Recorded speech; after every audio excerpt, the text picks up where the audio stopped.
Labda mapapa wanazikwa katika nchi zao walizozaliwa au kuna utaratibu gani wa kumzika papa?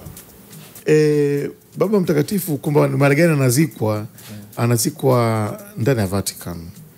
Na pengine labda akitokea labda akitoa maelekezo fulani lakini haitakuwa nje ya jimbo lake, ya jimbo la Roma. Kwa mfano Baba Mtakatifu Francisco kwa namna pekee aliandika kama wasia wake kwamba nikifa naomba nizikwe kwenye moja ya makanisa. Kuna makanisa makuu yanaitwa Bazilika ya Kipapa.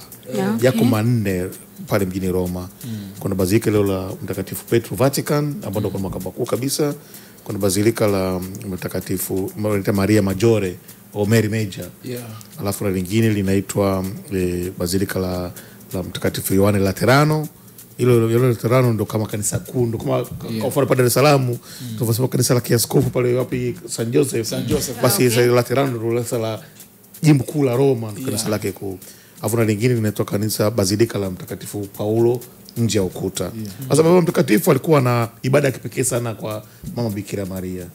Na mara nyingi hata mtaonaga wakati akaenda kwenye ziara nje ya nchi au akirudi kabla hajaondoka anapita kwenye kanisa hilo la Bazilika la Maria Maggiore hilo, Mary Major. Akirudi kabla hajarudi Vatican anapita tena hapo. Kwa hiyo kashazoeleka.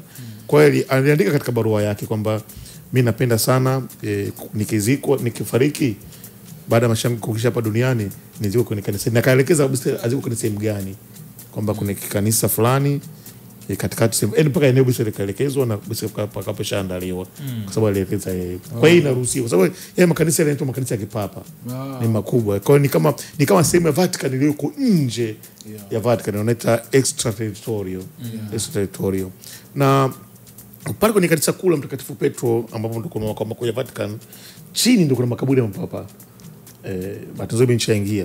Na nilikuwa nataka niulize hayafahamu ya makaburi nishayaona yote. Kwa hiyo wakati wa mkiwa kwa shughuli yote ile mnakuwa kama mnaenda kutembea mnaruhusiwa mnaingia chini mnaweza mkaona makanisa hata ibada tushaadhimisha ibada kwa mfano kwenye kaburi alipozikwa Mtakatifu Petro papa wa kwanza kabisa nimeshaadhimisha misa hapa hiyo sehemu. Na mapapa wote wamezikwa hapana sio wote. Ndio maana hata Francisco atakozikwa nje. Yaani naamini wote wamezikwa Roma. Karibu ni wote. Kuna historia kanisa kidogo ndefu. Kuna katikati hapa kwenye karne fulani hapo ilitokea changamoto kidogo ya kiuongozi ndani ya kanisa. Wapapa yani kama makao makuu walihamia Ufaransa. Sehemu inaitwa Avignon. Sasa kulikuwa na mapapa kama 7-8 kule walikuwepo kule walizikwa huko.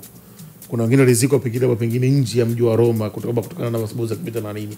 Lakini sehemu kubwa ya mapapa wamezikwa Vatican, wamezikwa Roma na hasa Vatican kwa sehemu kubwa.